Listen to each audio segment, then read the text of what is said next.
tríplice de fé. E os jovens, de certa forma, hoje, de modo geral ainda, apresentam uma certa ojeriza, uma certa dificuldade em pensar um percurso de fé naquela concepção nossa, tradicional, de vida cristã. Então ele acha que isso é ligado a algo que retira dele a liberdade, uma visão de mundo que permita ele continuar sendo jovem.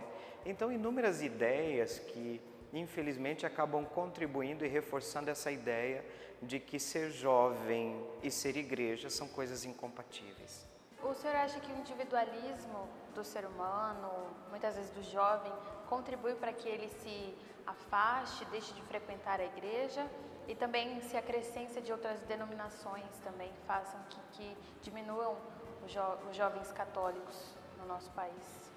Você apresenta dois motivos que eu acredito sejam muito determinantes para o afastamento do jovem da igreja. Um, individualismo. De fato, a ideia comunitária de fé, de participação da igreja, de comunhão, do estar junto, é algo não muito presente hoje na mentalidade social do jovem. Aliás, falta uma mentalidade de coletividade, digamos, e o individualismo marca profundamente. Os filhos deste tempo, digamos assim, são bastante individualistas. As outras igrejas, eu acredito assim que seja um fenômeno existente, sobretudo por conta daquilo que eu dizia, é um mercado de ofertas, onde músicas atraentes, onde a emoção, onde a valorização da pessoa, sobretudo num contexto de muita carência, digamos assim, do jovem, aparecem propostas bastante sedutoras. É claro que estes também são elementos que influenciam este afastamento, ou pelo menos não permitem ao jovem olhar para a igreja como um lugar que seja propício para a alimentação da fé deles, inclusive da esperança e dos sonhos que eles trazem no coração. Padre, e aquela questão do, digamos, contra-testemunho, que muitas vezes as pessoas veem aquela pessoa que frequenta a igreja, mas muitas vezes não faz o que prega. Como lidar com essa situação? O jovem tem seus paradoxos, suas incoerências, é verdade. Porém, ele é um observador muito crítico da realidade. E se você percebe essa contradição entre o que eu digo e o que eu vivo, é óbvio que isso se torna para eles um obstáculo, no qual eles se justificam para, digamos, negar a sua participação e o seu envolvimento com a igreja. Claro, agora o fenômeno está sendo olhado por parte da igreja. O contra-testemunho muitas vezes existe, sem dúvida alguma.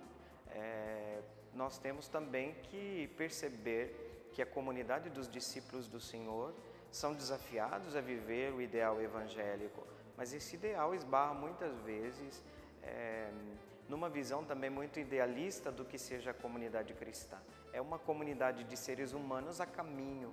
Então, talvez, não sei se é preciso apresentar a igreja como um lugar de puros, de pessoas já preparadas e já maduras na fé, mas como lugar de um percurso onde a gente possa crescer, onde os nossos limites não são vistos em primeiro lugar como motivo para expulsar alguém, mas para mostrar que a pessoa precisa crescer dentro da comunidade de fé.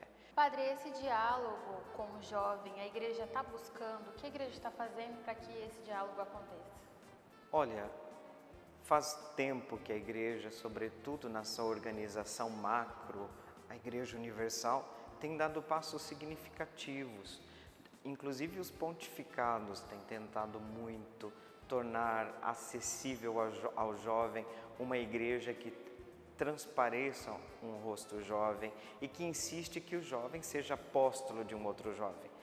Mas na base, no micro, digamos assim, essa igreja muitas vezes esbarra ainda num tipo de pastoral que se mantém com um rosto pouco jovem.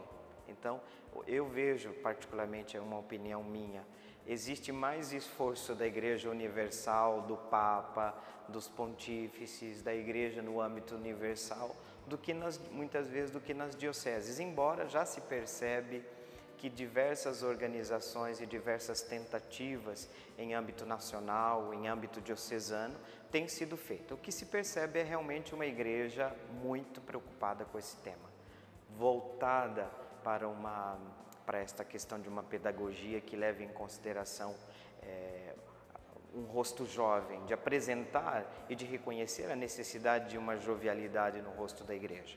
Mas o caminho ainda é muito longo, tenho certeza.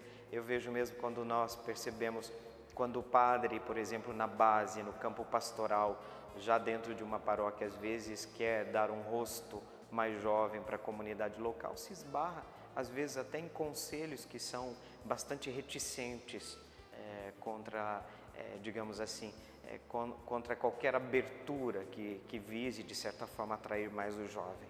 Então, o caminho é longo ainda, mas existe um esforço enorme da igreja, é visível, basta ver as Jornadas Mundiais da Juventude, basta ver todos os meios de comunicação que têm tentado voltar-se muito e tentado comunicar-se com o jovem e transmitir este Cristo com este rosto jovem. O desafio existe e ele permanece, temos muitos obstáculos, mas alguns passos já foram dados.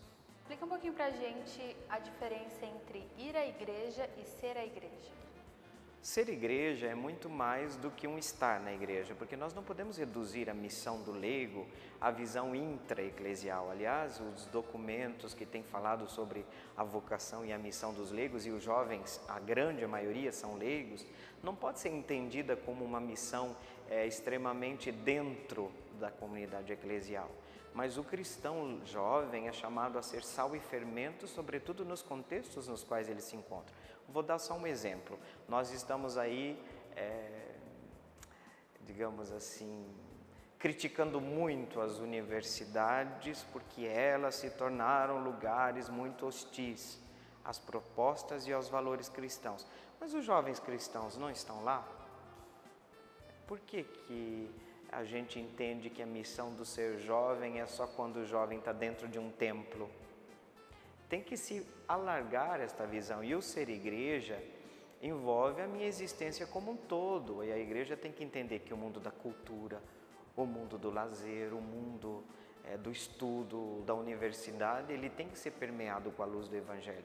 E ser igreja é pensar mais que eu sou cristão onde estou e onde vivo, na minha família, na minha casa, e o estar na igreja é um momento do meu ser igreja. Mas o meu ser igreja vai muito além do estar na igreja. Aliás, por que a gente vai à igreja? Por que eu vou domingo, dia do Senhor, à igreja? Porque o altar é a fonte da minha força para que durante a semana eu seja a Eucaristia onde eu estou. Padre, e aquela afirmação que diz assim, Deus sim, igreja não? Quais os perigos dessa afirmação? Então, existe uma geração que comunicou isso para os jovens, não começou com os jovens essa afirmação, mas é uma geração que ouviu dos pais, né? Eu tenho meu Deus, tenho minha fé, vivo a minha fé lá em casa e isso me basta. Então, uma geração que cresceu assim é aquela geração que a gente percebe que às vezes até o próprio filho que começou a fazer um percurso de catequese, de envolvimento com jovens na igreja, estão, aspas, convidando ou atraindo os seus pais para participar da igreja. Então essa imagem negativa de igreja muitas vezes é baseada em ideias errôneas, porque a nossa fé tem uma dimensão eminentemente comunitária. A gente não se salva sozinho, até porque teve alguém que nos anunciou, não foi um anjo que nos falou de Jesus Cristo, foram outras pessoas. Nós celebramos a nossa fé de maneira muito comunitária. E tem uma coisa que eu digo sempre, sabe qual é o perigo de você ficar só lá em casa, cultuando Deus? Que às vezes esse Deus, ele vai adquirindo aos poucos a imagem e semelhança do que você pensa. Aí você acaba construindo um Deus à sua imagem e à sua semelhança. Não, o Deus que nós cremos, ele tem que ser continuamente purificado para que eu não construa um ídolo. O problema de quem se afasta muito da igreja é de acabar transformando o seu Deus num ídolo, porque a gente precisa constantemente alimentar uma imagem verdadeira de Deus com a Sagrada Escritura, com a comunhão de fé da minha comunidade e com a celebração dos sacramentos. Então não dá para pensar que eu vou para o céu sozinho. Eu vou para o céu dentro de uma comunhão de fé que me salva, da qual eu faço parte, porque já do momento que eu batizo, eu começo a fazer parte de um povo, de uma comunidade. Então é preciso despertar nas pessoas a essência do viver comunitário da fé. Se cria um certo comodismo do cristão, né, padre? Muitas vezes tem preguiça de ir à missa, tem preguiça de se confessar, tem preguiça de ter a comunhão ali com os membros da igreja. Então vivemos num mundo muito cômodo, né, em que tudo, eu vou fazer depois, eu não preciso ir lá, eu tenho meu Deus aqui em casa, né, como se diz. Então deixa a mensagem, padre, para quem está nos assistindo sobre a importância de manter essa comunhão com a igreja. A proposta de Cristo é uma proposta que me insere sempre no meio de pessoas, né? O meu amor a Deus e o amor ao próximo são duas faces de uma única moeda. Significa que a minha fé passa pela minha relação intercomunitária. Então, a tentação que nós temos hoje realmente de um comodismo, onde eu vivo a minha fé de um modo muito intimista, individualista, né? Então, o comodismo, ele está presente sim, porque as pessoas estão querendo fazer da igreja, por exemplo, um lugar onde eu faço uma terapia psicológica, né? Como se fosse a igreja só isso, ou um mercado onde eu vou lá, estou com um problema, vou lá, resolvo, né? Então esta forma self-service de fé, ela é muito tentadora, mas ela pode nos, ao invés de nos alimentar a fé, pode aos poucos matá-la. A fé precisa ser cultivada. E a comunidade, a igreja, é o lugar da maturação contínua. E a gente precisa redescobrir e ajudar a igreja a pensar que a comunhão, que a confissão, são momentos dentro de um caminho. Porque a vida cristã é um caminho. E como eu, por exemplo, penso a hora da confissão? É a hora que na minha amizade com o Senhor, no caminho que eu estou fazendo de mãos dadas com o meu Senhor, a minha vida, o meu ato, os meus atos denotam que eu estou me afastando, que eu estou perdendo a amizade e a intimidade com Ele. Aí na confissão eu vou reencontrá-lo para dizer, isso aqui está atrapalhando o meu caminho de amizade, intimidade e de amor com o Senhor.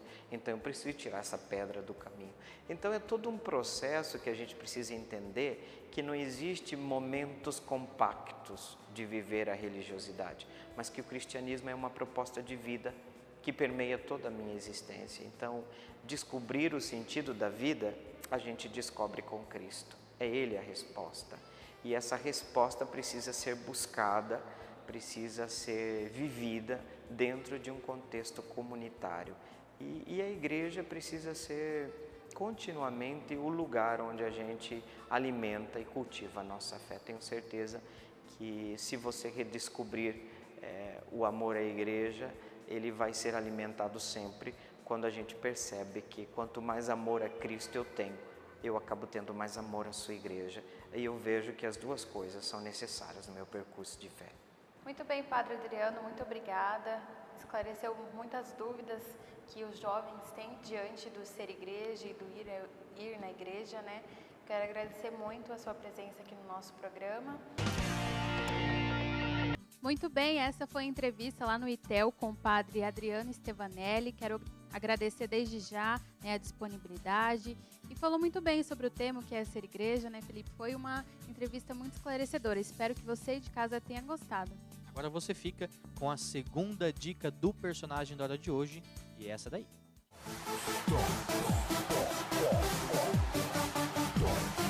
Nasceu em São Paulo em 2 de dezembro de 1889. Ela aprendeu a pintar com a mãe. Seus estudos fora do país foram financiados pelo tio após a morte do pai. Nasceu com uma atrofia no braço e na mão direita.